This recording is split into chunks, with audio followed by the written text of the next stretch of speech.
until it's time for me to call upon you.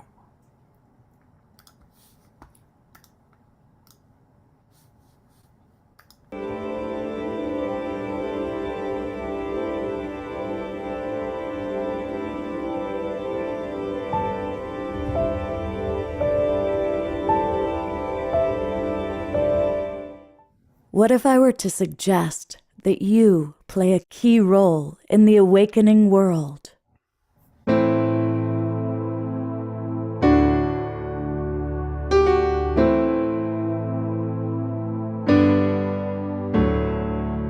And that you are watching this because you have heard the call.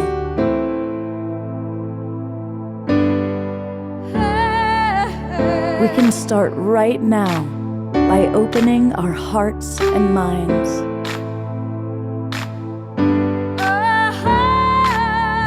Welcome to the awakening world.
Welcome, everybody. It is the Sacred Sunday Show, our special Sunday edition of the Awakening World.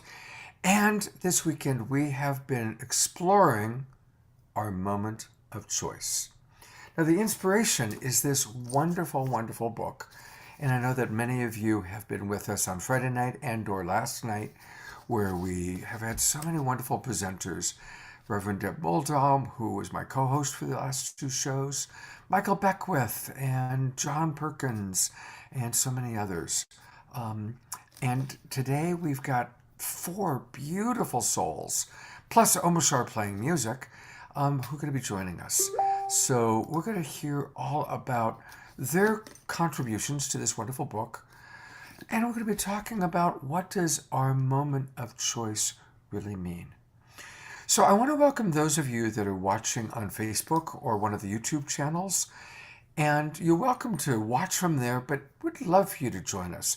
Come on into our Zoom room, and it's really easy to do that. Go to a website, our website, which is globalpeacetribe.com. That's globalpeacetribe.com, and register. And it's free. You can use a promo code of new friend, and you're going to get the links to all of our shows for the next 2 months. We do a show every Friday night, Saturday night, and Sunday, exploring important topics. This week, of course, it's our moment of choice. Last week, we were working with Earth Day. Next week, we're going to be all about healers and healing, and so on and so forth. It's always tips, tools, and practices with luminary leaders helping us to awaken individually and collectively. Also, whether you're on Facebook or in our Zoom room, let us know where you're from. We always enjoy seeing people from all over. And I know right off the bat, we've got people from British Columbia and Alabama and New England, and always people from all over when it comes to Unify. And so let us know where you're from. It is the Sacred Sunday Show, and we are multi-denominational. We don't support any one particular idea, but we do always like to take this time to honor the sanctity of each other. And I also want to say Happy Mother's Day to any of you who are watching. It is Mother's Day, and so let's definitely incorporate that theme into what we express and talk about today. And we have a wonderful person to lead our morning meditation. You guys can hear Scott do it anytime, but we get to hear today from Reverend Sylvia Sumter. And I'm so grateful to have you on. Deborah Moldau has been singing your praises. And just by brief introduction, she's the senior minister of Unity of Washington, D.C. since 1991. And I really look forward to hearing. I know that your sermons have honored all spiritual paths and the spirit of unify and unity. And look forward to hearing how you like to express yourself. So, welcome, Sylvia. Really happy to have you with us. And well, thank you so much, Scott, and greetings of love to all those who are tuning in from around the globe.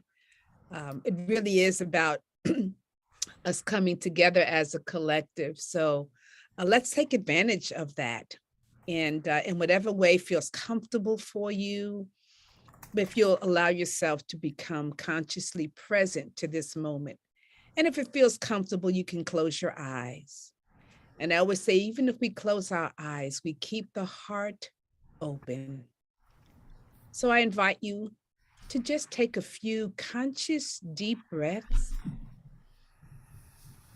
For we all know that breathing is the key to life. And it brings the energy of peace, of centeredness, of openness, and connection. So just take some conscious breaths,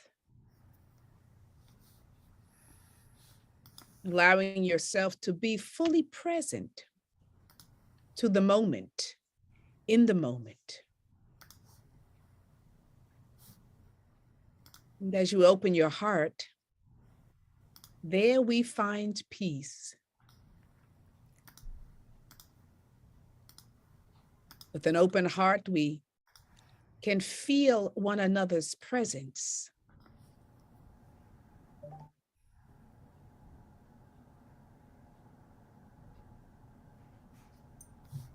We can center into that calming spirit that indwells all life.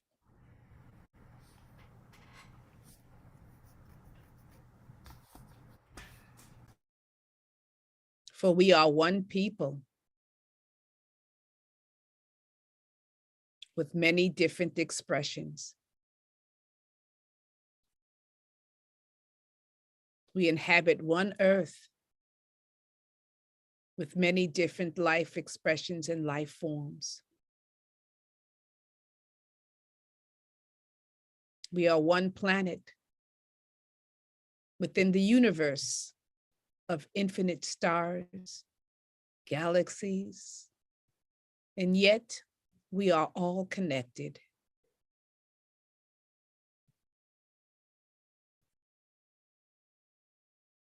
So on this sacred day, this sacred Sunday, this Mother's Day, as we focus on the heart center, we can feel love. Let us give rise to love.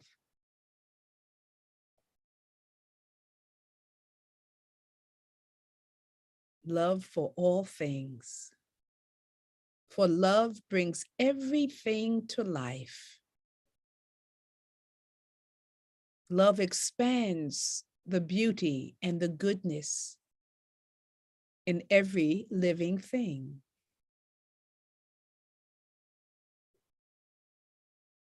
So we love today.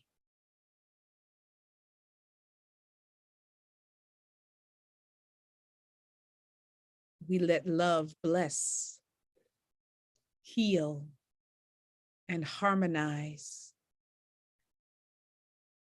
As we rest now, just for a brief moment, rest in the silence and feel the love that is present in the open heart. Just be still for a brief moment. Peace, be still, be love.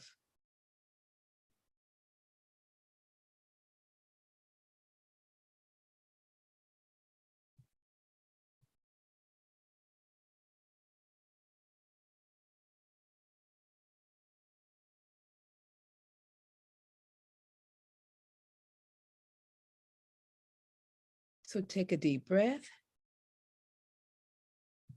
And let us now go into this day with open hearts and open minds as we receive the blessings that have been prepared for us by these beloved souls. And for this, we are deeply grateful and thankful. Let's inhale together.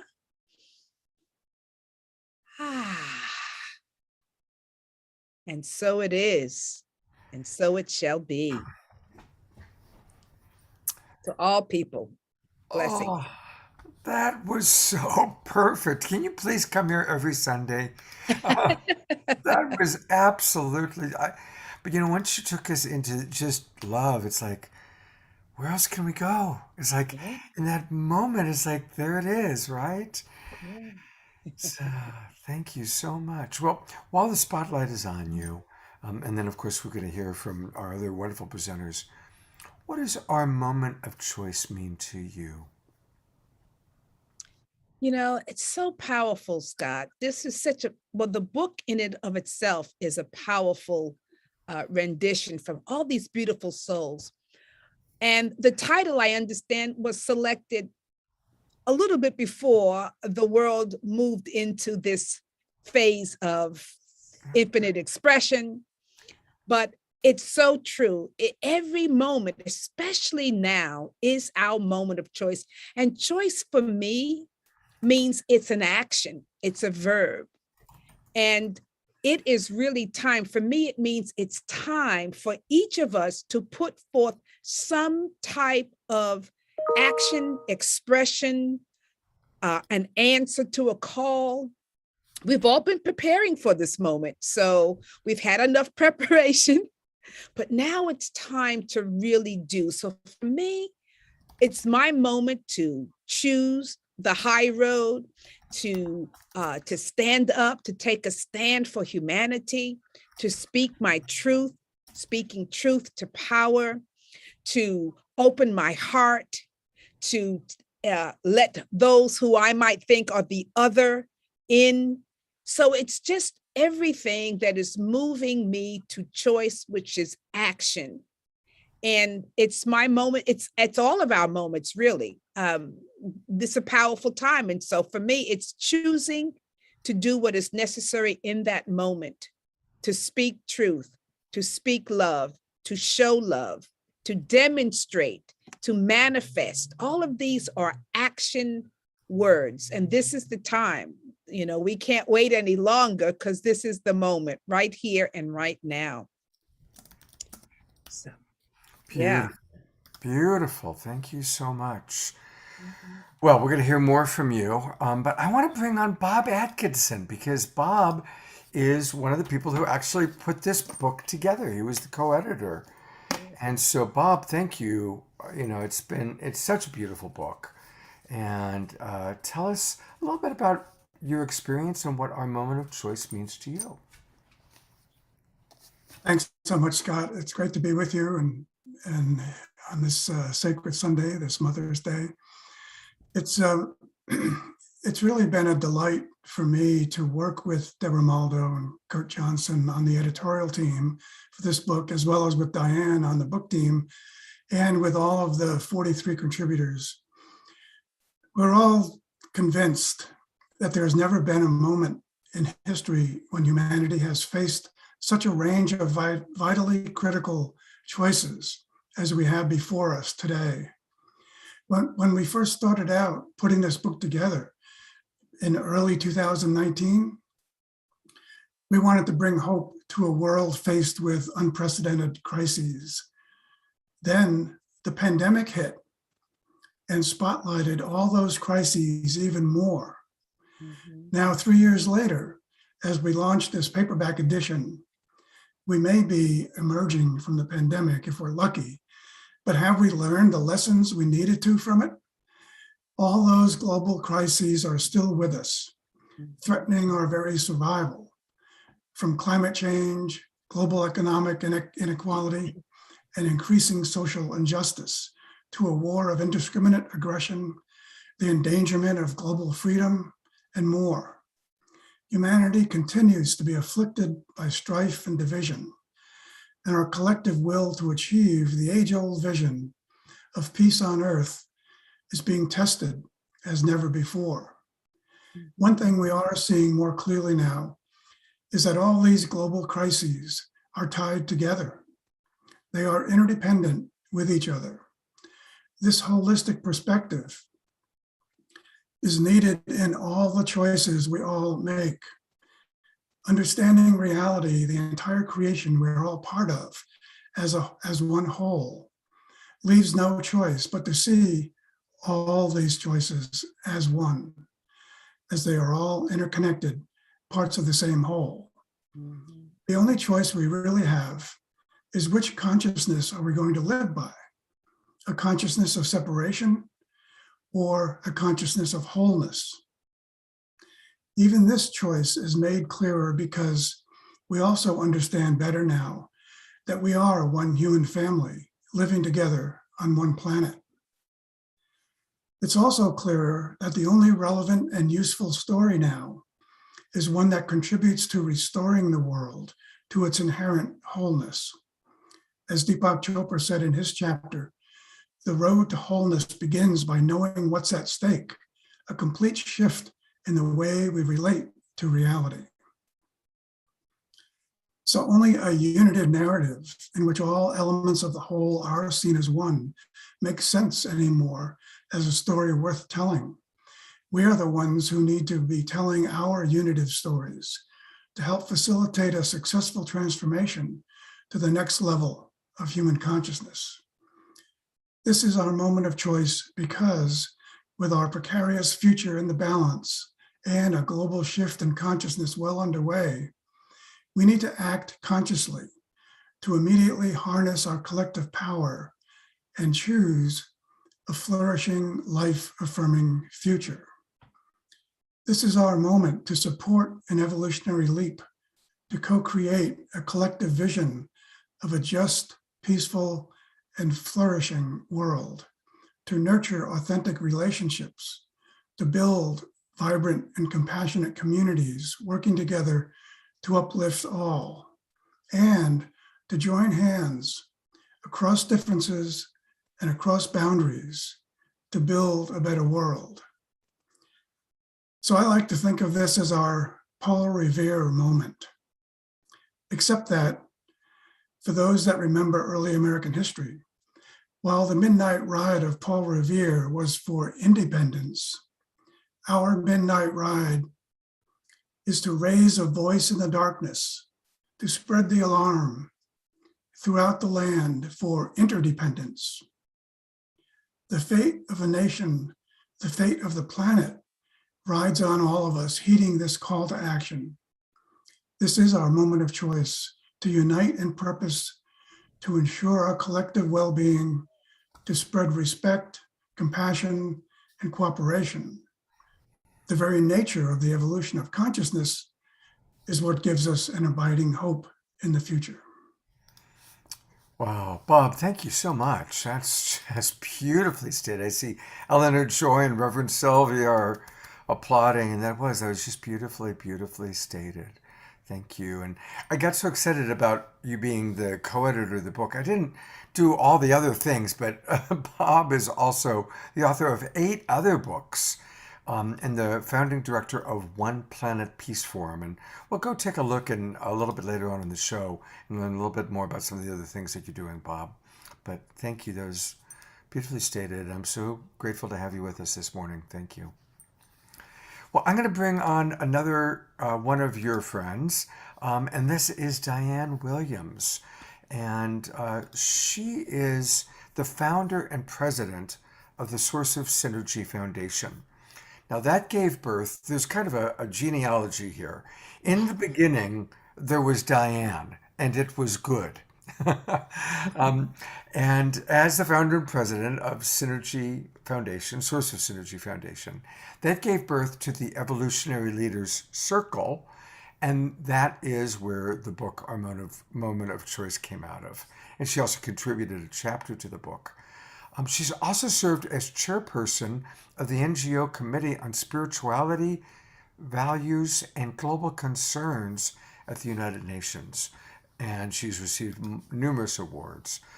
Diane, I, of course, have seen you on many of the Evolutionary Leaders calls, but it's so good to finally have you on the Awakening World and get to know you a little bit.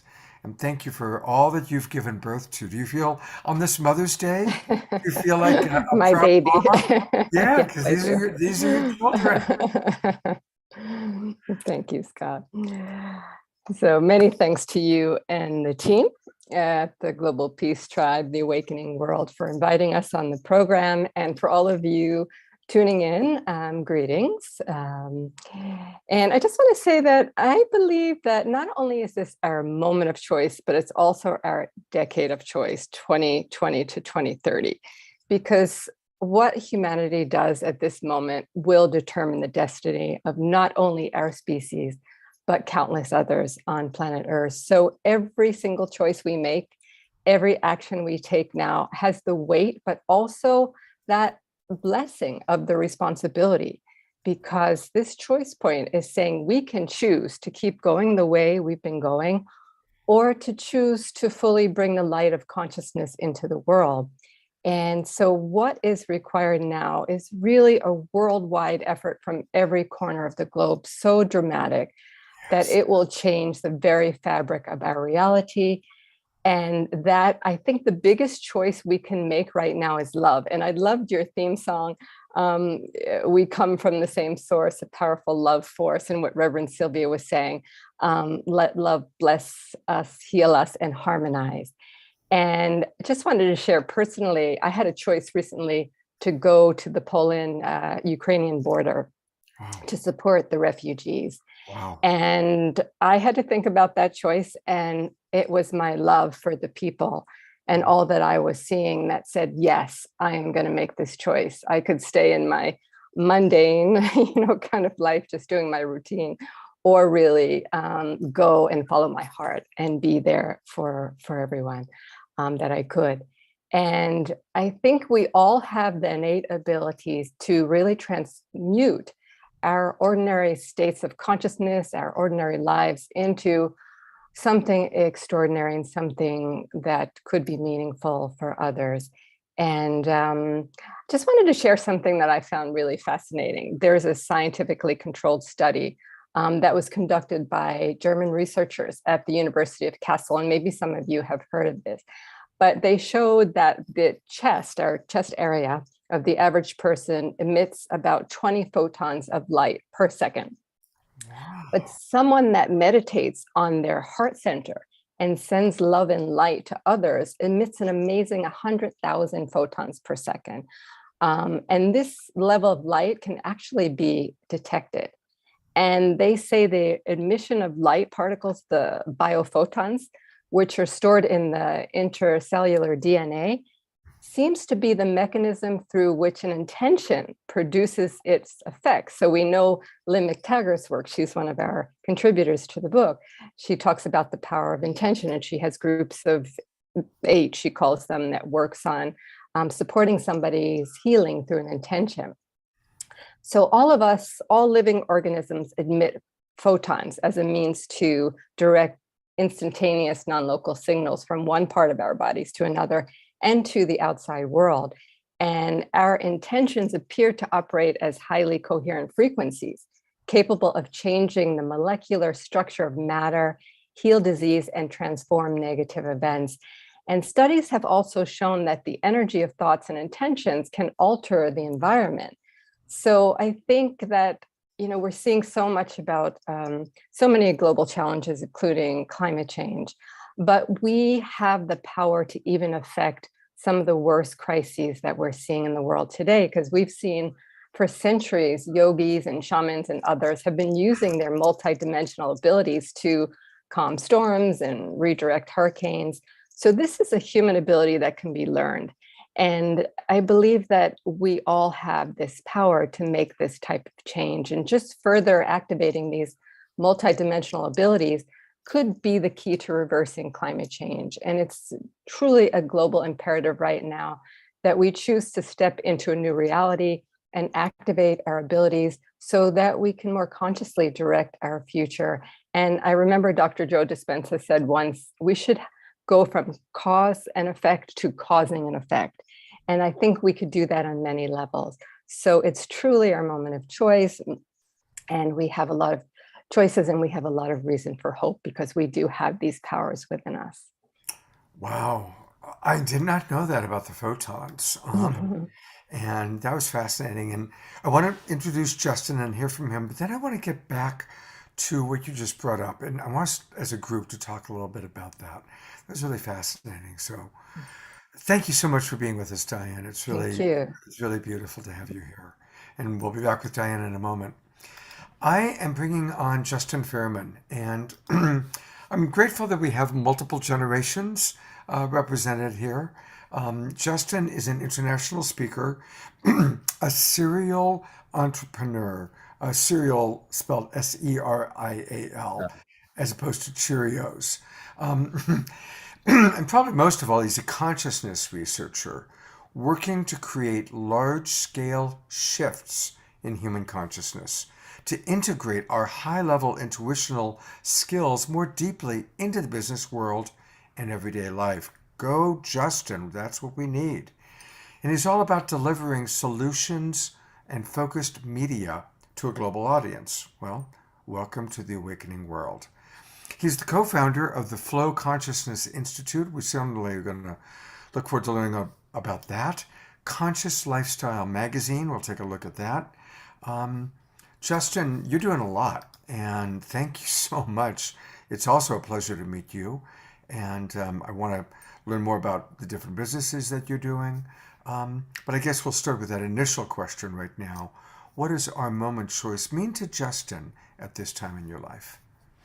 Yeah, thanks so much for the intro, Scott, and good to be here with everyone. And for me, the way that I see the world, the reality that we're experiencing now is the cumulative sum total of all previous choices that humanity has made collectively. And that begets the opportunity that we have to make different choices going forward. And I think that, it's easy to look at the world and feel overwhelmed by the scale of the problems that we face, or the challenges or opportunities, depending on what flavor of empowering language you want to use.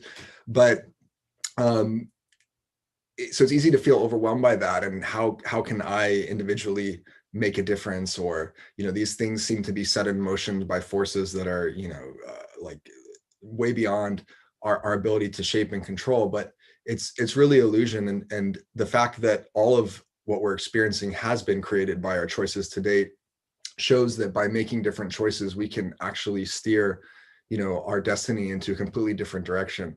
And I always really, to follow on what Diane said, you really set up beautifully so much of my philosophy is that, us as individuals are so important, that the collective is nothing but a bunch of individuals. And so if we don't each take responsibility for making different choices and making choices that support the reality that we want to create, we'll never get it done. So it really comes back at the end of the day to each of us individually, that the most important thing you can do, like Gandhi said, is to be the change in your own life, to make choices that support the reality that you want to see, that's healthy, thriving, harmonious, sustainable, all these different things, regenerative. So for me, our moment of choice is literally right at home in our personal roost. Like, how are we living? What are we choosing? Are we choosing fear, or are we choosing love? We're choosing to be hyper rational and, listen to doomsday science that is very biased, or are we choosing to listen to our heart, what we know is possible in our hearts and in our minds and in our dreams? And so, so choice is the crux of everything in my experience. And so it's a beautiful topic for the book, and a beautiful topic to meditate on, that how can our individual choices feed the mosaic of choices that is humanity's destiny. Wow, beautifully stated. Okay, I'm going to bring everybody up because I want to riff on kind of what I just heard Justin saying and what Diane said. And so let me bring everybody on so we can see each other. So here, I'm going to go in an interesting direction of a question. Most of us are pretty familiar with quantum physics, that life is an illusion. I personally believe that it's a dream world. It's a dream within a dream within a dream within a dream. But we're here to learn lessons of love.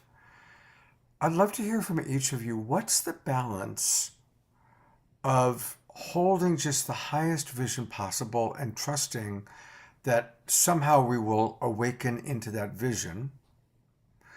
But a skeptic could say that that's a spiritual bypass to avoid taking responsibility for the down-to-earth practical choices we need to make, because clearly humankind has not been making sustainable choices. So my question is the balance between kind of like the highest possible vision of just imagining a healthy future versus embracing the very real kind of problems, without getting lost in those problems, but dealing with them. And I'm really asking that as a question. I'm trying to ask it as neutrally as I can. So I'd love to hear what any or all of you have to respond to that. It's a bit philosophical. We'll go with Reverend Sylvia first, okay? Yeah, I love that question because I've been thinking, I looked at the title and it says it's our moment of choice, evolutionary visions and hope for the future. And for me, it's not an either or, but it's a both and. We have to hold the vision because we know, and I love what you said, Diane, and what you shared. So that was just so powerful. It's everything that I believe, because in the subtle world, we have to work in the subtle world with subtle energy, spiritual energy, which is not seen or touched or felt, except for in our innermost being. So we have to hold that vision, which means you hold the vision spiritually. The energy of holding the vision is what helps it to manifest in a physical reality. So it's the law as within, so without. So we have to do both. We must touch into that inner realm and hold this vision with as much energy as we can from our heart center, because the heart's vibration is the strongest vibration in the body.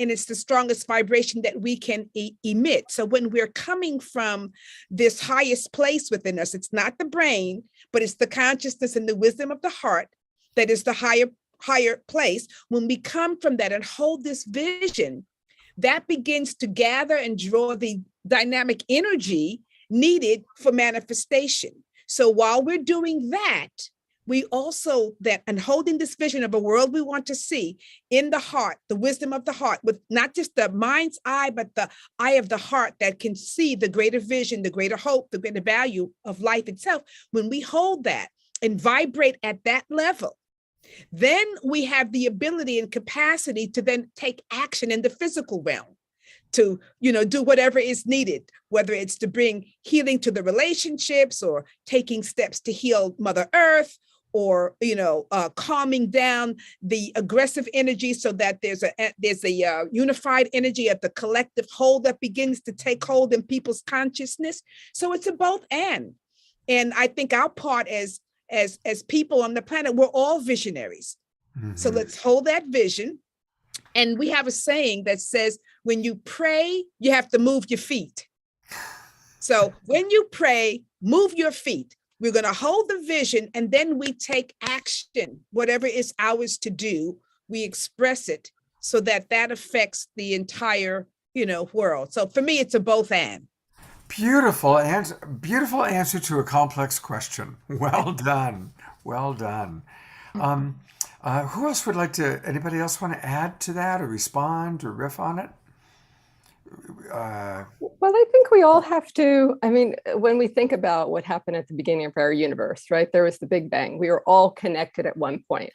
So you talk about quantum physics, we're still connected at this point in time. So what we do to one, there's a ripple effect. So I think about the importance, like for instance, if we want world peace, we have to attain inner peace. If we want to see more kindness in the world, we have to put out more acts of kindness. I was reading recently that acts of kindness, like it increases your level of dopamine, serotonin, and endorphins. And it's really interesting because the same thing happens to the person that you just supported. So a personal story from a few days ago, I was in Milan, Italy, and I had to get a taxi. And it was a female taxi driver, which is extremely rare in Italy. And she was driving super careful. I just admired how she was driving. And at the end of the ride, I complimented her and I gave her a tip. And usually in Italy, they don't give tips. It's not like in the US and other places in the world. And I just told her how much I appreciated her. And she turned around and she looked me straight in the eye and she said, you know, I've never heard that from one of my passengers before. Thank you so much, because it affirms what I'm trying to do is just to be a good driver and keep my passengers safe. And I so appreciate it. So it wasn't even so much about the tip, but it was more about the appreciation. So I think if we could walk through the world with everybody on our radar in that way, I think the world will just be a kinder place. And I think it's just really key that we think in every moment, you know, every moment we have a choice from the minute we get up to the minute we go to sleep. And what can we do to make other people's lives better? And what's interesting about acts of kindness too, is that the mirror neurons, when somebody's watching you, maybe you're helping somebody across the street or you're helping somebody with their groceries, whatever it is, somebody that's watching that is actually their mirror neurons are starting to fire. So it also makes them, you know, in the quantum world, want to do the same. So I think we can never underestimate the power of our choices because they have a life of their own. Beautiful. I love that. And I love the simplicity of the story about the taxi cab, because it's true. Just being kind, even to people that we meet for a moment. Marshall Rosenberg was a very important mentor in my life, and I had the pleasure to travel with him, teach with him, study with him. And my favorite quote from Marshall is, "The greatest joy in life is to contribute to the well-being of others." And in the 15 plus years, well, actually now 20 plus years since I first heard him say that, what I've come to realize is the greatest tragedy in human life is people who haven't learned that, right? It's a blessing when we learn, oh, the greatest joy is by being kind, by being generous. And we don't do it to be spiritual. We do it because it feels good. Like you said, it actually creates dopamine, right? But it's tragic, people who haven't learned that. And so they're still looking for this, you know, to the external world, whatever it is, to fill the black hole of Calcutta, which just, you know, is unfillable. And so I really love that. And I think it is, you know, it's like Reverend Sylvia gave us kind of the big picture, but thank you for also giving us the day-to-day, moment-to-moment picture on how we use our moment of choice to create the world we want to live in. I'd love to hear what Justin and or Bob have to say about this. So I'm going to add you guys. Bob? Yeah. Well, what I was going to say is that, you know, that in many ways, I think the whole problem is that we have a bunch of people taking action without clear vision or direction, and that they are just operating in the predefined rules that they were born into, the predefined cultural structures that we've been born into, and not really questioning, are these good for me? Are these good for the planet? Am I actually healthy, happy, fulfilled? And so to say that it's spiritual bypassing to just be in the vision, I think is a little bit backwards. And I think that the spiritual bypassing is really not stepping up a few levels and questioning, why am I actually doing this? Like bringing consciousness to our everyday lives. Like in my definition of consciousness, it's the awareness, it's the meta awareness of what we're doing and why we're doing it, and asking and being intentional about these things. So I think that division is actually really the solution to most of our problems, is that we need to get out of just acting without really knowing why or understanding the impacts of that. Step up, step back a few levels, be mindful and really understand like where we want to go. What do we want to intentionally create? What are we choosing to create individually, as a species, and so on? And then from there, reimagining what actions are necessary in order to create that reality that we want to see for ourselves. So like Sylvia said, I think that they're both are integral and essential, but if they're not both being informed by a strong vision or consciousness, then we're going to end up continuing to stumble and trip around and, pollute our planet and fight and all these different things because we haven't really questioned the operating system that we're living under. So I think that the solution is stepping back into vision first and foremost, and really getting clear on what is the beautiful future we want to dream for ourselves. And then from that place, seeing where the chips want to fall and how each of us, based on our unique purpose and archetypes and so on, fit in the larger puzzle of bringing that into form. Justin, I love that. That's really beautiful. So get clear on the vision, kind of a higher self, God-directed vision, that part of us. And then once we're clear on vision, what do I do today? What wants to happen today? What steps do I take? So beautiful. I'll add one other little thought to it. I'm a big fan of the Beatles, but I think they kind of blew it with All You Need Is Love. It's a beautiful song, but we need more than love. But I wish they had made it do everything with love, right? It's so important for us, whatever it is we're doing. That taxi driver that Diane spoke of, she was doing her job with love. We all know what it's like to be at a restaurant and to have a waiter that does it with love versus someone who just doesn't do it with love. So get clear on the vision and do it all with love. I'm gonna bring Bob on, and hey, Bob, you've got a friend who's watching. I hope I pronounced your name correctly. Watching on Unify is Heidi Veer-Taylor, and she says, I was blessed to have met Bob Atkinson here in our home state of Maine in Wabanaki territory. So Heidi is sending her blessings, and I wanted to let you know that. What are your thoughts either about Heidi or about the Wabanaki territory or the question we're talking about? Oh, wow, there's a whole lot there.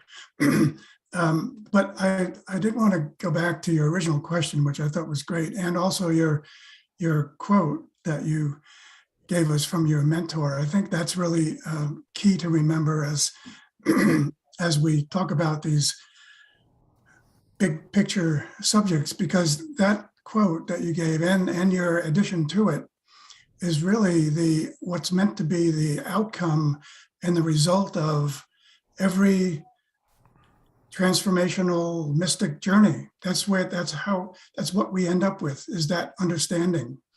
And so kind of to tie that into your original question for this round, it's the whole part about how do we create that balance between what appear to be maybe two opposing forces.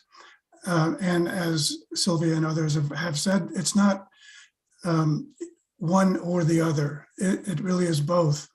And from my and many spiritual traditions, there's a way to bring those two sides of that question about balance into focus.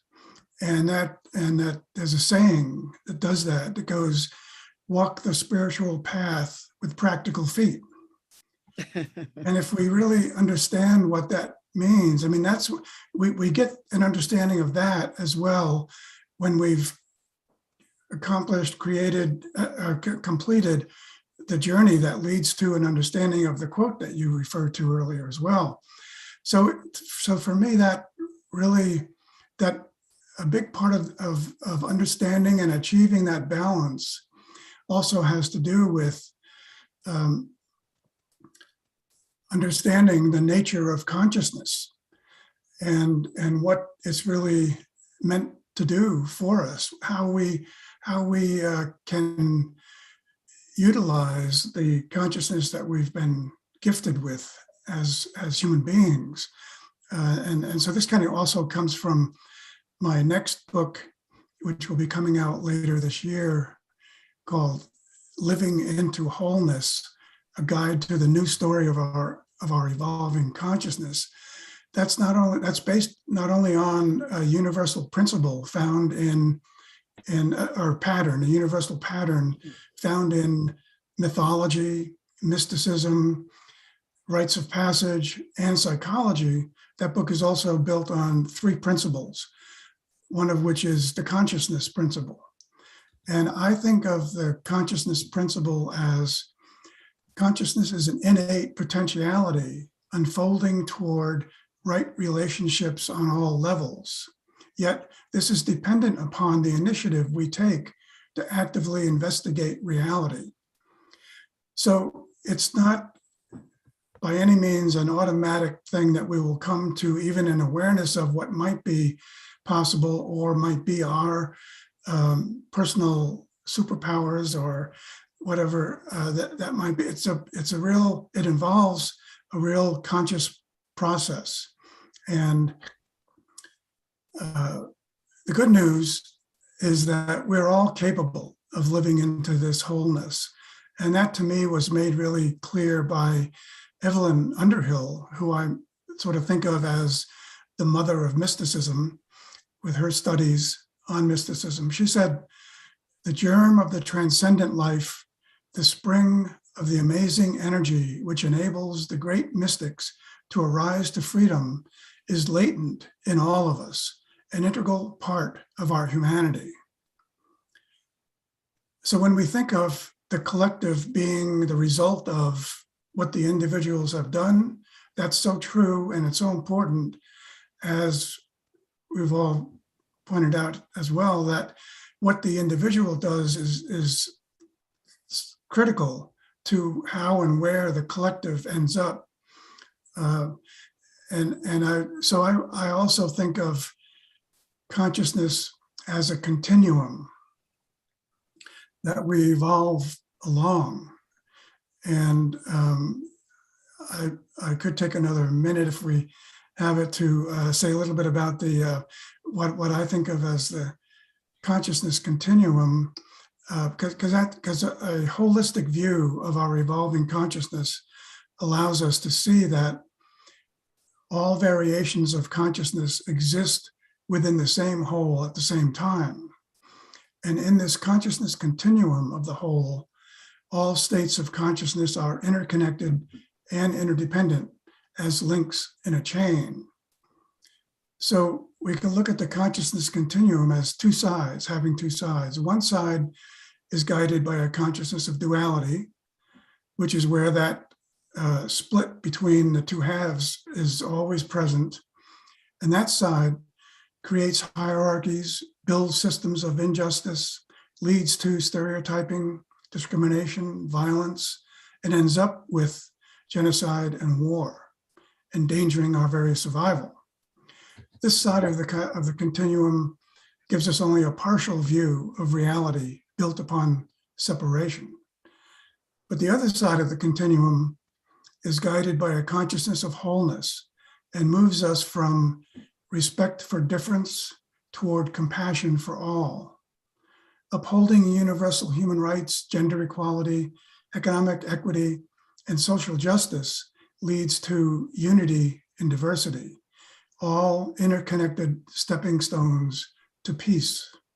So on this side of the continuum, a holistic view of reality sees all things as they are, aspects of one reality.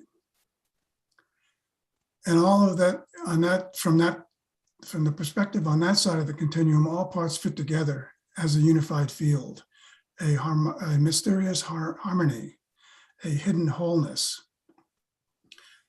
And so that's how the individual is so intricately interconnected with the collective. And the collective depends upon the conscious evolution of the individual. And both happen in partnership with each other. So I think we're, as a whole, I think individually and collectively, we are moving toward a clear understanding of that balance that you started out with in that question, and how it really is a matter of both possibilities, both options, views, becoming different aspects of the same whole. So I'll leave it there for now. That's beautiful. I'm going to bring your friends on. And I have another question that I just want us to start with as a group. And it's actually built around something on Bob's website. Bob has the Oneness Pledge. And I'm going to read it and then ask a question about it. This is from his website, which is, you'll find at robertatkinson.net. And he encourages us to take the Oneness Pledge, which is, in all my thoughts and actions, I pledge to look on all things with the eye of oneness. Or he said an alternative form is, I see all things with the eye of oneness. That's a beautiful pledge. And I'd love to ask each of you, what's a mantra that you use that helps you to see the world from a higher perspective or from a more loving perspective? Because I'm imagining, Bob, that pledge, you probably have done that, I'm sure, thousands of times now because you created it. So maybe, Bob, you can start by talking how it impacts you. And then I'd love to hear what mantra or pledge our other presenters here use in their lives. Thanks, Scott, for noticing that. And any kind of a pledge really is something that we make a choice to strive for. It's not something that happens automatically, quickly, even. It's something we choose to work toward. So that's so that pledge is like all others in that sense. It's something we in our own way commit to, strive to live into. And the more interactions we have that bring that, interactions with others that bring that pledge to mind, the more opportunities we'll have to put that into practice in our everyday interactions and live into it. So it's a process of it's an ongoing process, a daily ongoing process for me, and I would imagine for most people. Beautiful. Well, who else would like to share a pledge that, or a mantra that you run that you find supportive? Anybody else want to share? I can share. The mantra that I use pretty frequently is I see you, like an avatar, that one quote, I see you. Bob talked about consciousness based on right relationships on all levels. And I think about that a lot because we look at the war in Ukraine, we're out of relationship with each other. At least some people are, not everybody. I don't want to say everybody. But then we look at our relationship with nature, how we've exploited nature. We don't see nature. I know sometimes I try to go outside and sit in the same place every day. So nature gets to know me, I get to know nature. And also out of right relationship with animals. We know that the pandemic or a lot of pandemics, the virus is caused by us not being in right relationship with animals, whether we're encroaching on their land, so they're coming towards where humans are living, or we're putting them in cages at a market. Or so I try to go through the world with my mantra, I see you. So I was on a farm a while back, and there was some baby calves outside, probably, I had a feeling I knew their faith, but really looking at them in the eyes and saying, I'm sorry, I see you. And just wanted to mention really quickly, the town I live in now is called Leiden in the Netherlands. I'm here part-time. And people, I just wonder why people are so happy and at ease. And I just see them, they're sitting, they're having coffee by the canal, they're just good to each other, they really see each other, they're not on their phones all the time, the young people are playing and having a good time. And I think it's because the government sees them, because they are there for them. They know they have a safety net. They don't have to worry. They give you rent support. If somebody has a new baby, even if you don't need it, they'll give you money to welcome the new baby. It's just an amazing way to live. So everybody has their needs met. And I think if the whole world, if we were able to see, every single person could see the whole world in this way, we wouldn't have the global challenges that we currently have. So yeah, that's my mantra. I see you. Beautiful. Thank you so much. And yes, the theme of the most popular movie of all time. I see, because we do all want to be seen clearly. So thank you for that. Reverend Sylvia, I think I saw you starting to speak also. Yeah. Actually, the mantra that I use often comes from a retreat I attended with the Brahma Kumaris and my good friend, some of you may know, Sister Dr. Jenna. And the Brahma Kumaris had this saying, I am a peaceful soul.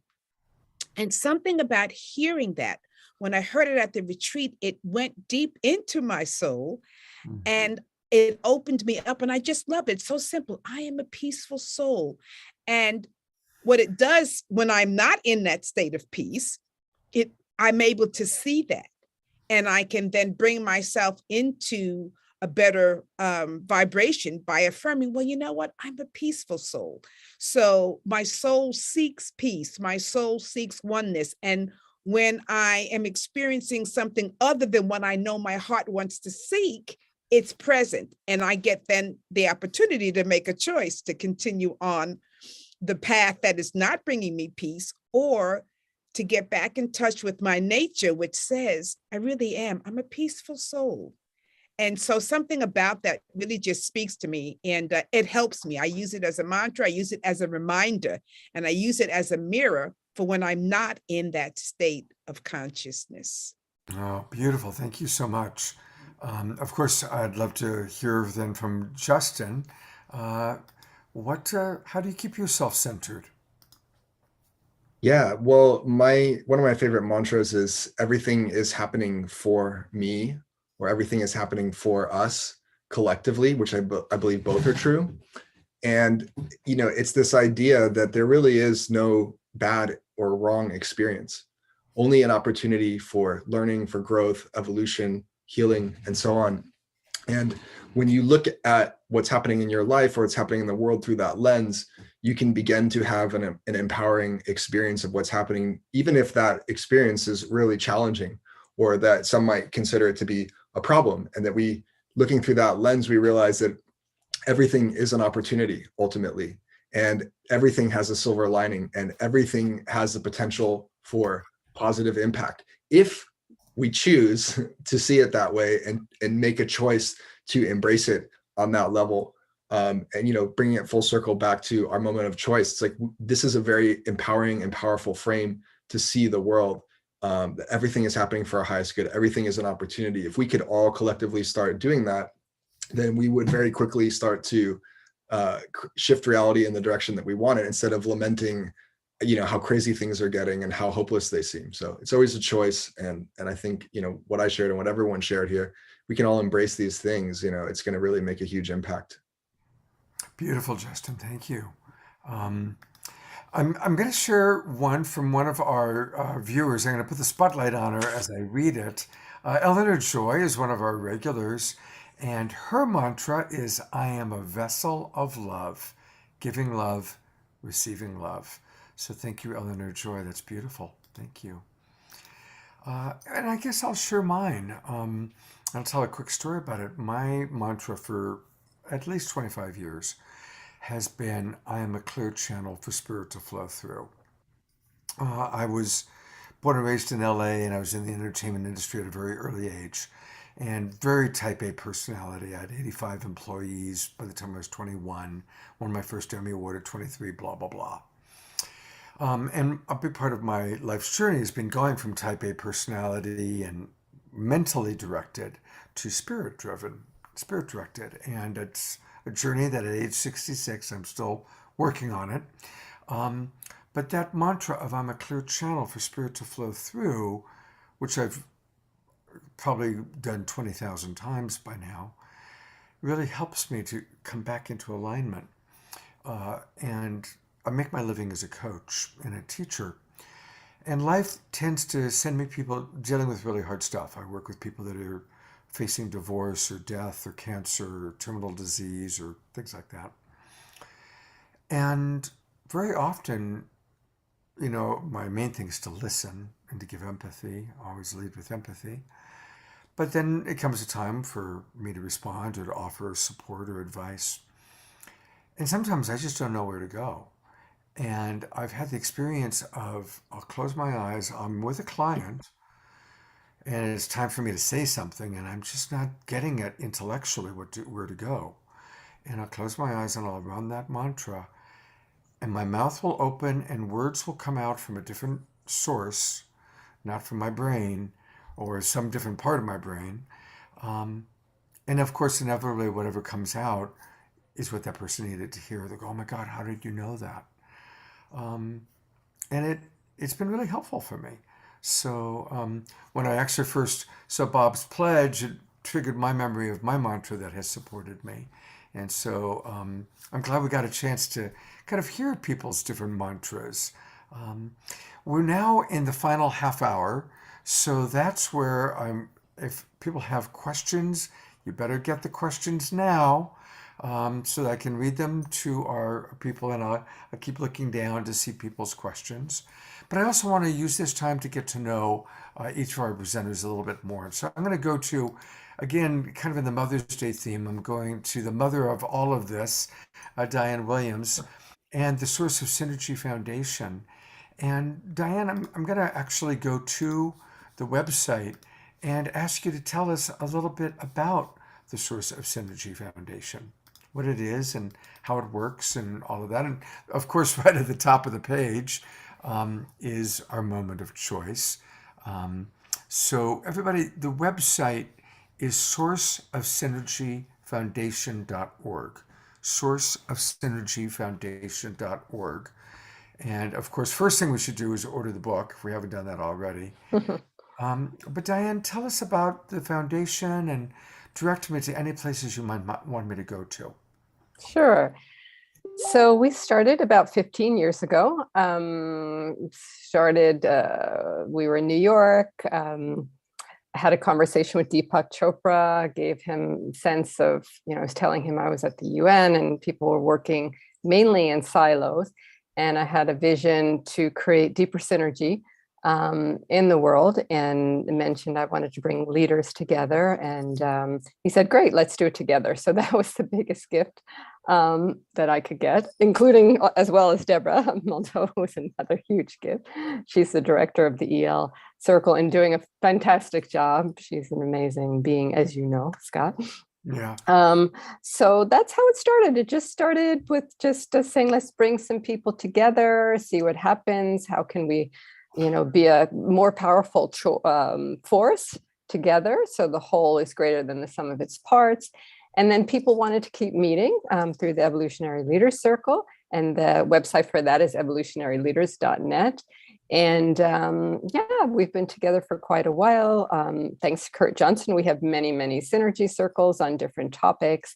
And so we just believe that synergy is really the force that powers a transformed world. So whether that's synergy between people, between organizations, between constituents and politicians, but just whenever you come together with that intention to do something together, we feel that that energy creates a greater and higher vibration than if you could do it alone. It's just, we're welcome you to look at our website. As you said, it's sourceofsynergyfoundation.org and evolutionaryleaders.net. Also, if you want to learn more about our moment of choice, you can go to ourmomentofchoice.com.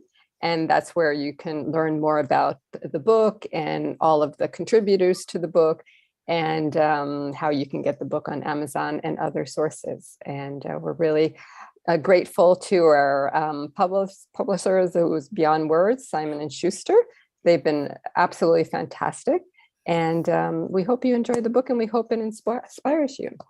All right, so here it is. You can order it if you haven't already, and I'm hoping a lot of people have ordered it from the first two shows we've done, ourmomentofchoice.com, and you can order from Amazon, Barnes & Noble, Beyond Words, IndieBound. Here's the video, and definitely always make sure you sign up so that we can, definitely always want to track and let you know about all the amazing things that are happening. Thank you so much, Diane, for giving birth to all of this. Thank you so much. Reverend Sylvia, what would you like for people to know about you and the work that you do? Thank you. Well, a couple of years ago, myself and a few members of my church initiated a program called Stand Up for Humanity. And I originally had a vision of, I said, 1 million metaphysicians on the mall. I'm here stationed in Washington, D.C. And so that vision came 1 million metaphysicians on the mall, which is, of course, the mall between the Lincoln Center and the Capitol. And I just thought, wouldn't it be great to have 1 million consciously aware people coming together to hold an intention to speak for the world we want to create and to stand up for humanity. And then it morphed from 1 million metaphysicians on the mall to actually just a movement where people can stand up for humanity in whatever way feels comfortable for them. It can be through the work they are doing as their life work. It can be something as simple as extending kindness and love and compassion to a stranger on the street. We all have something to contribute to this whole, to the collective. And as everyone's been saying, it starts first with the individual. And so it was a call for people to think about, how will you stand up for humanity? In what way? And so we had 2 programs on the mall, and it was a wonderful experience. Diane came and Deborah as well, and I was so delighted to have them. But right now we're trying to regather and group ourselves because with the pandemic, we need to really, this is the time, this is the moment. And as I was listening to all these wonderful souls on the panel today, Spirit was saying, it's time to really rev up, stand up for humanity again to another level. So I thank you because I feel stimulated and I feel encouraged to bring more life to this movement. So you can see about it on my church's website, which is unityofwashingtondc.org. And I just say, look, right now, there's things from the past, but I know that we're going to be opening up to a greater vision of what Stand Up for Humanity can be about. So I thank you. And I thank you for this opportunity too, Scott. Yeah, oh my gosh, isn't this fun? Yes. So, I'm on your website and I see the stand-up section. So does the volunteer call still work? Let's take a look there. Stand Up for Humanity. Yeah. So people can sign up here. And they can share what ways they want to stand up, but we're going to be revising all of this. So just stay tuned, but you certainly can reach out and we'd love to have you to let us know that you're there, willing and ready to stand up for humanity. Well, when you're ready, when you know what you want to do next, let me know and we'll dedicate the Awakening World a show or a weekend to that. And that's what we're doing now. We've had Sister Jenna on the show. She, in fact, co-hosted, like Reverend Deb co-hosted the last couple nights. Sister Jenna has co-hosted with us. And, it's really fun. Last week we were with the New Living Expo. In future shows, we're going to be collaborating with the Soul Play Festival and with the Relaxpansion Fest. So we're here to really help everybody know about everybody else. Yes. And, yes. So it's been such an honor to meet you, and I certainly would love to collaborate with you in any way that Great Spirit calls upon us to do so. Thank you. It's a date. All right. I'm looking forward to it. That sounds good. I'm up for it. Thank you. Well, I'm going to go to Justin because he's got a lot going on. And so there's actually two different websites. And I guess I'm not sure which one we should start with. Do you want to start, Justin, with your solo website or with your organization?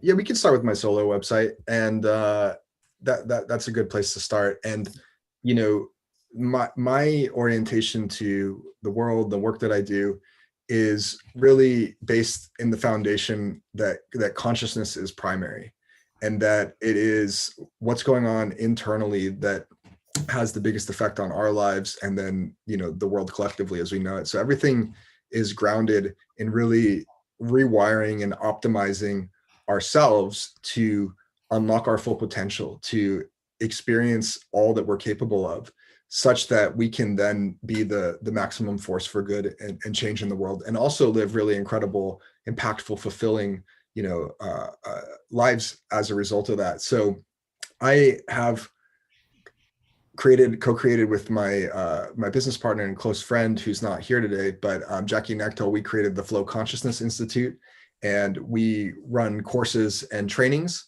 on unlocking higher levels of consciousness, peak performance, health, intuition, going really deep into healing our deepest fears and traumas and so on and so forth, so we can really experience what it means to live an incredible life. And then I also run other courses as well, independently of that. And I do work with individuals. I do research into consciousness and nature of reality, and optimal ways of living and being. And I run another course called the Limitless Codex as well, which is all about unlocking our superhuman capacities in a lot of different areas, mentally, emotionally, health, and so on. And so everything is kind of, formed around this nucleus of ideas and passions. And so on my website, you'll find all kinds of videos and writings around that. And then on the Flow Consciousness Institute as well, we have a bunch of trainings that we run. And so, you can kind of surf through everything that's there and find something that piques your interest. There's a lot. So the two websites, the first one was his name, justinfairman.com. And I'll just spell that. It's Justin, Justin. And his last name is spelled Faerman. And then his other website is the flowconsciousnessinstitute.com, flowconsciousnessinstitute.com. And you got a lot going on. Now, for example, this masterclass training, is that an online training? Is it live, or is it kind of program that people can do it? Yeah, you can watch it at your convenience. We did record it live, and we do respond to questions, even though it runs basically all the time. So encourage people to dive in and check it out. It's a great overview of how we approach flow, which is a little bit different than classical flow, high performance flow states. This is much more about a Zen kind of non-dual approach to living in flow that has much more to do with optimizing our state of consciousness and our level of consciousness and so on and so forth, versus just trying to control our environment so we get into these altered states of consciousness. Right. Wow. Well, thank you. It's great to meet you. And we'll have a chance for each one of you to have one last final thought. I guess we'll go to Bob. We haven't. I had quoted from Bob's website, but let's actually go there for a moment, because it's actually a beautiful website. There's a lot going on there. Let's see. That's a moment of truth. I've got so many websites open now. Bob, this is a chance for you to kind of share with people a little bit about what you want people to know that we're going to find on your website. Oh, and by the way, it's his name, which is robertatkinson.net, and that's where we're going right now. It's loading up. robertatkinson.net, and once again, our moment of choice shows right up. And Bob, of course, has written 8 books. So I'm seeing a lot of this. Look at the story of our time, from duality to interconnectedness to oneness. So, all right, Bob, there's a lot going on here. What do you want us to know? Thanks, Scott. Yeah, there's that has all of my previous books. Just quickly, the one that it doesn't have yet is the new one, which won't be out until the fall, which is why it's not there yet. And I mentioned that earlier, Living into Wholeness. But on this, just while you're here, I do have a memoir Ah, called Year of Living Deeply, yeah, right here. a memoir of 1969. And it just happens for me, while we're talking about moments of choice, the reason that I ended up writing that memoir from my experiences in 1969 is because a whole string of experiences were built upon one choice after another that led me from one thing to the next. And just quickly to give you a quick example of how our choices are and can be at least really tied together to each other. And this goes back to my mid-20s, when I was living on the Hudson River, just a ways up from New York City. One day I just decided spontaneously to go down to New York City for the day. And while I was walking along 8th Street in Greenwich Village, I noticed a book in a bookstore window. I went into that bookstore, found the book that I had seen in the window, picked it up and started reading it. And then in a few minutes, I looked up at the bulletin board next to where I was standing. And on that bulletin board was a poster announcing a talk by Joseph Campbell, whose book I was reading that moment. Wow. And I was faced with, because that poster was announcing a talk he was giving that night, just a couple of blocks away from where I was. And I had just the right amount of time to get over there. So I was, without even expecting it, knowing it, I was faced with an immediate choice. Am I going to go over and hear this author whose book I'm reading now, hear him talk? And of course, I made that decision immediately, spontaneously, and synchronistically and synergistically in every other way. And that ended up really changing my life, not only hearing his talk that night, but meeting him afterwards and having Joseph Campbell become a mentor for me in my mid-20s. And that moment of choice, though, was totally based on previous choices I had made to get me into that spot at that time. And I can go all the way back to my choice to go to graduate school in Seattle. If I hadn't decided when I was at the University of Washington to drop out of my first graduate program and go back to New York, I wouldn't have been in New York to begin with. And if I hadn't have, by chance, found this notice about a brand new graduate program in Cooperstown, New York, on American folk culture, I wouldn't have had that opportunity to go there to that program, which is where I ended up meeting Pete Seeger, who became another mentor. And it's just, so when we talk about moments of choice, it's just one thing leading to another based on our previous choices. And in my really amazing experience, all of those choices kept leading to something bigger and better, sort of, so to speak, in my early adult experiences. And so that's what the memoir is based on, including another choice to go to Woodstock or not, and so many other choices along the way. Tell me that you did. Tell me that you did. Yeah, that was an easy choice too. Okay. When I had the opportunity at that point I was sailing on the maiden voyage of the Clearwater, which is the sloop Pete Seeger raised funds to build.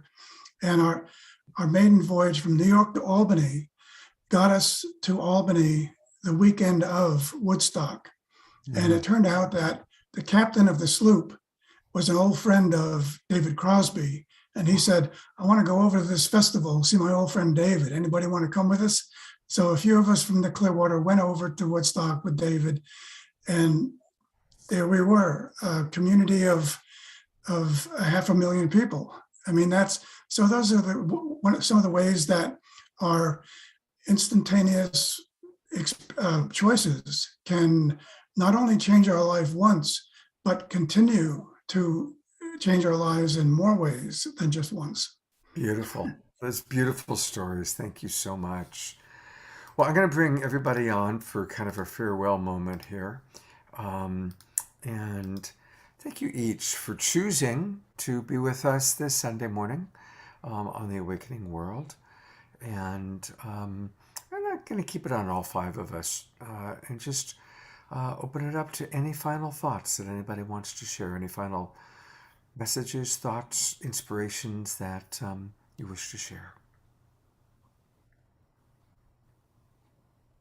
I just want to offer deep gratitude, Scott, to you and to everyone who's out here doing this wonderful work, but especially for programs like this, because it's very, sometimes, we can operate in our little silos and our own little places, and we can also get a little tired. People are COVID fatigued. We can sort of get fatigued a little bit about everything that's going on and the amount of energy that it takes.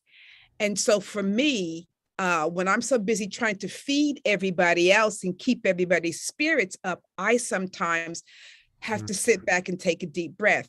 And it's programs like this. It's connecting with people like, all of the guests here, and that then re-energize me and feed me and, give me the strength to, okay, let's bring it on again. So I just want to say, hopefully that we all can find the place where you can plug in, outside of your own individual work, but plug in, connect to someone else who's doing a great work so that we can all feed, support, lift, love, empower each other and inspire each other. So this was inspiring for me. It's been a long day. I'm at the church. I finished speaking, and I rushed in to do this, but this gives me a little bit of energy. So I want to thank you and everyone else on the program. I love hearing it all. It was just great. And I too was at Woodstock also. And I just took a whim in college, and my boyfriend and I were sitting in the cafeteria and we were saying, there's a concert going on. You want to go? It's upstate. I said, yeah, let's go. And we went and had a great time. That's great. That's very cool. Very cool. Great to have that in common with you, Sylvia. Well, I didn't make it to Woodstock. I was on the West Coast, but I did go to Love-Ins, and I can say my life changed when I saw Jim Morrison performing. That was kind of my, oh my God, this is really cool moment. So, all right. Any other final thoughts that anybody wants to share before I say goodbye? Just much gratitude to you, Scott, and like Reverend Sylvia said, everybody that produced the program, everybody here with us, everybody tuning in. We're all using our gifts at this moment of choice, and it's just so reassuring to know that there's people in the world that are doing everything they can to make a change, and that's what it's going to take. So everybody coming together. So thank you very much. Blessings to everyone. All right. Well, thank you. Well, we always like to close with music when we're blessed to have our musical impresario, Omashar, with us. And before I go to Omashar, I just want to remind everybody that next weekend on the Awakening World, it's all about healing practices. Now, we go back and forth between focusing on how to awaken ourselves to support the planet, but also we all have healing journeys. And I'm really, just like this weekend, every evolutionary leader that you've met has been so impressive. We've got really a lot of world-class healers joining us next weekend. I'm going to be collaborating again with Jennifer K. Hill. She's an evolutionary leader, and she's got this wonderful organization, Om Heals. She's bringing some of her people on. So again, Friday night, Saturday night, and Sunday morning, please do join us. And we're going to be really looking at very specific tools and practices for healing. So hopefully you'll all be joining us. Look forward to that. All right. Well, Omashar is with us. We got to hear Omashar last night, and I'm so grateful that he's with us again today. So Omashar, my friend, I'm putting the spotlight on you and going to ask you to close us out for the day. Yes. Before that closing song, Justin, Diane, Sylvia, and Bob, you've touched me from all these different perspectives so deeply, and it just reminded me how important it is to share our perspectives, because I just feel lit up, fired up. As Reverend Sylvia was saying, I just have some extra juice for today. Unity of Washington, I believe, is your main squeeze. I'm just bringing you up on the screen. I was director of music for Unity of Kauai in Hawaii for over 9 years. And I took on that position because living in Kauai, I thought I'd become so laid back I'd fall over. And so I had to set myself up with the practice every week. And another thing, 2 more things before I sing. When I wake up in bed each morning, my mantra is, I enter this day in divine consciousness, with divine consciousness, by divine consciousness, and for divine consciousness. And I do my best to make them my first words, no matter what dream state I've come out of, and enter into the day that way. And one last thing, Diane, you were talking about the photons from the heart. One of my most recent practices is I'll pick half a dozen people each day, especially people that I perhaps have a falling out with or whatever, and I'll go into my heart and I'll send a direct ray of love from my heart to their heart. And it just said to me, yes, what you were saying about the photons and how we increase the photon projection from our heart by doing these practices. So I have full hope that I have full knowing that we will survive this and that we are joining together, and it is because of Scott and programs like that this is happening. Okay, now the song. It's called Now is the Time, and it's divine consciousness talking to me, and it says, you'll never walk this way again, because the world that we're leaving, we don't want to walk that way again. And so lay down all of your guards. And here we are. Thank you so much for listening. Thank you. I'm subjecting you to my voice, so thank you much. No, we love you. We love you. We love you. We love you. All right. Deep breath. Love is all there is.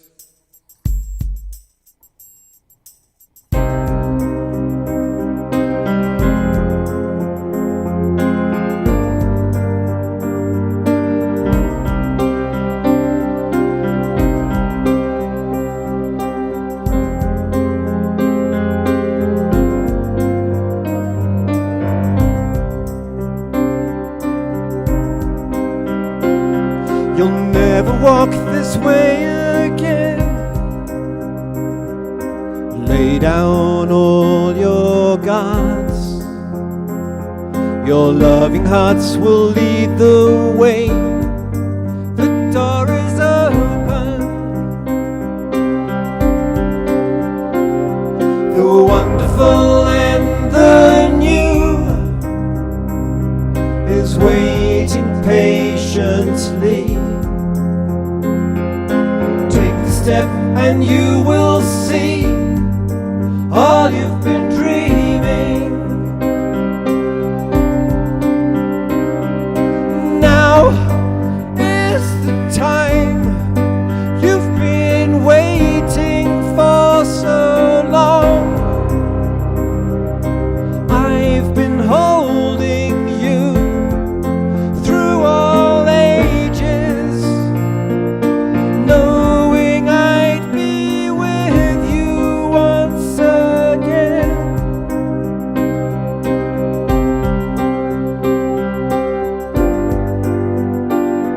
You'll never be alone again. Please take my hand in yours. I love you just the way you are. You're my creation. The wonderful and the new is waiting patiently. Take the step and you will see all you've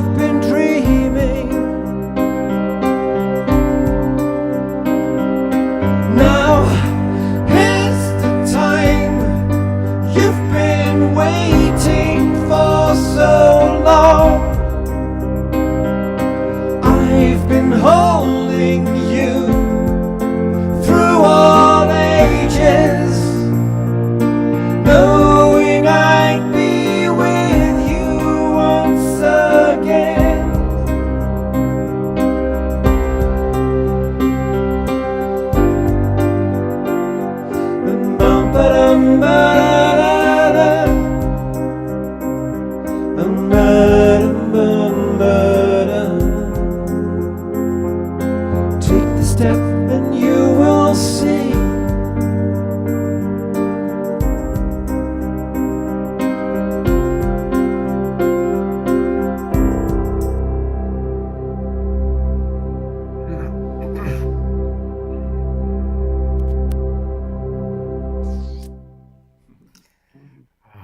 Thank you so much, beloved brother Omashar. You're Thank you welcome. so much. One more thing.